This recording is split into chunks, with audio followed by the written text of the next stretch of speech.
ماشین از جاده عبور میکنن، فقط اونی که ترمز میکنه ردش میمونه. همین نیش ترمزه که تو قلب ما میزنی ردش میمونه. ولی اگه ترمزت بریده باشه رد ترمزت رو زمین نمیمونه، رد اون صخره روبرویی رو پک و پوزت میمونه. به سلامتی قشنگترین واحد پول دنیا تومن که هم تو توشی هم من. ولی نه تو جیب توه نه تو جیب من، تازه اگه باشم مفت نمیارزه. اینش مهم نیست آقای دکتر. من این مقدمه قوی و تاثیرگذار رو واسه این گفتم که اولین سوال رو در مورد بورس بکنم. برو ببینی این بورس چه بود که این آخر عمری خورد تو پک و پوز آقای روحانی؟ چیز جدیدی نبود، یه مدل دیگه پول بالا کشی بود. دیگه هیجان خودش از دست داده.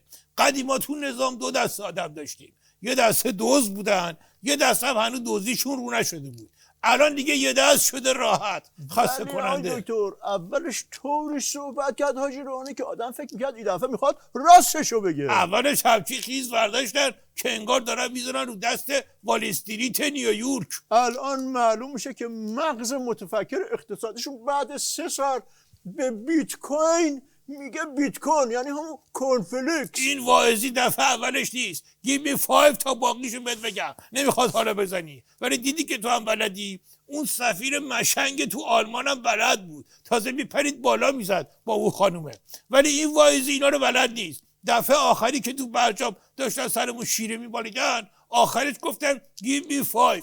واعظی فقط 5 شو فهمید. دوید را 5 تا چایی آورد واسه اینا. تازه سوالم میکرد از این اون که از این 5 به اضافه 1 کدومشون چایی نمیخورن. دکتر برگردیم به بحث تلخ بورس. برو ببینی.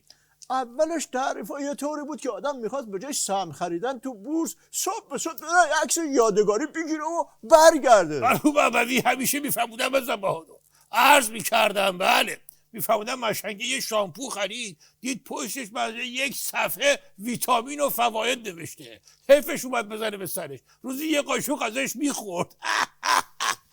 روشن شد یا چه بذارم که پاشی بری سهماتو تو بورس برفوشی. واسه من که سهله، واسه حاجی روحانی هم روشن شده. بس که ملت تو خیابون داد زدن بیشرف بیشرف. صحبت به اینجا که رسید یادم افتاد که هلندی ها یه ضرب المثل دارن که در این مواقع خیلی به کار میبرن. منتها چون هلندی بلد نیستن، شما دکتر فعلا به پدر و مادر خودتون نیکی کنین تا تو خیلی باید مواظب باشی، یه کاری نکنی که با یه زبونی با صحبت بکنم که بلد بودن نمیخواد. نه من نه تو. من اینو یه تهدید تلقی میکنم و با الگو قرار دادن نرمش قهرمانانه مقام عظام و کل نظام در مقابلش عقب نشینی میکنم و به یک انتقام موهوم در آینده نامعلوم موکول میکنم. سوال بعدی، شما کم نصیحت نمیکنین ولی تو نظام گوش نمیکنن. چرا دکتر؟ چون که فقط نصیحت کردن شعور نمیخواد، نصیحت گوش کردن هم شعور میخواد. مرحوم ابوی همیشه میفهمودم از بهادر.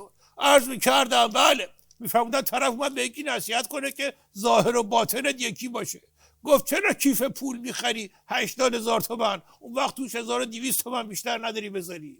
طرف برگشت گفت به تو چه؟ مگه تو کیف قاپی؟ یعنی میخوایم بگیم اونی که نصیحت میشد شعور نداشت؟ نخیر، اینجا معلوم شد اونی که نصیحت میکرد شعور نداشت، وگرنه به آدم بیشعور نصیحت نمیکرد. من که بین این همه بیشعور گیج شدم دکتر. برم سراغ سوال بعدی. این هفته دوباره یه سریال از شخصیت‌های حقیقی حقوقی نظام رو چپاندن تو لیست تحریم‌ها، ولی نظام واکنش شدیدی نشون نداد. یعنی تحریماش خیلی سفت و سخت نبود. فکر واسه اون نذاشته تحریماش نکرد، ولی داستان 1000 پاست. مرحوم ابوی همیشه میفهمودم از بهادر. عرض میکردم بله، میفهمودن اونی که اسم 1000 پا رو گذاشته داشته پاها رو دونه دونه میشمرده، از یه جایی به بعد دیگه اعصابش نکشیده، گفته آقا اسم اینو بذارین 1000 پا. فهمیدم آقای دکتر. توی این وضعیت خفگی اقتصادی تحریم هم واسه نظام اینطوری شده. برم سر سوال بعدی.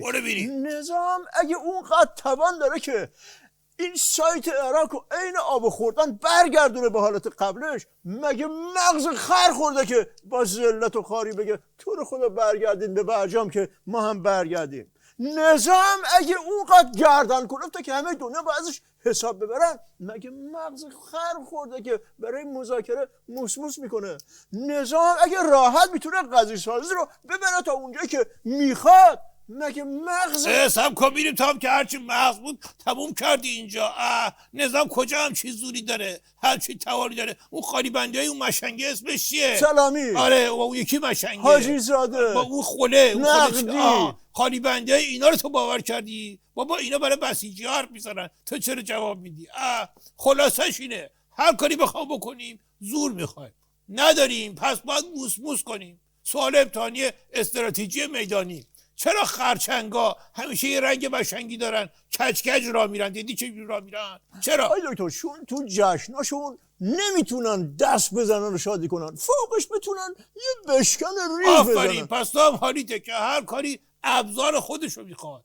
از قدیم نگفتن، جدید گفتن که برجام 2016 با 2021 فرقش از زمین تا آسمونه، چون ابزارشو دیگه نداریم، زور نداریم. عوضی نگیری ها. مرحوم عوضی همیشه میفرمودن به بهادر، عرض میکردم بله، میفرمودن مشنگه به یکی تو خیابون گفت ببخشید من شما رو قبلا تو دبی ندیدم. طرف گفت نه مثلا دبی نرفتم. مشنگه من گفت چه جالب، اتفاقا من تو رو دبی نرفتم، پس حتما 2 نفر دیگه بودن. آی دکتر سب کافر رو شرط کنم بری تا دبی و بیای. حالا سوال بحث ابزار کار شد، یاد واکسن افتادم. خب تأثیرات صحبت‌های مقام عظما در مورد نخریدن واکسن همش هم منفی نبوده. کلی بیمار رو درجه شفا داده. مثل همون زمونا که تازه ولی فقیه شده بودن، ندید بدید بازی در میوردن، توف میکردن تو کله بسیجیه که شفا پیدا کنن. چقدر شفا پیدا کردن، یه نفرشون هم نمود واسه. به هر حال این دور حداقل یه قطع نخایی رو شفا دادن. طرف بلند شده رفته تلویزیون رو خاموش کرده گفته زر اضافه نزن. ببین تو خودت تنت واسه دعوا میخوره آخر برنامه، حتما باید این جمله آخرش هم میگفتی. خب سانسورش میکردی دیگه. یه دکتر کلیشو سانسور کردم. این خوبش بود. قربونت برم. بدتر آخه من چی بگم خودت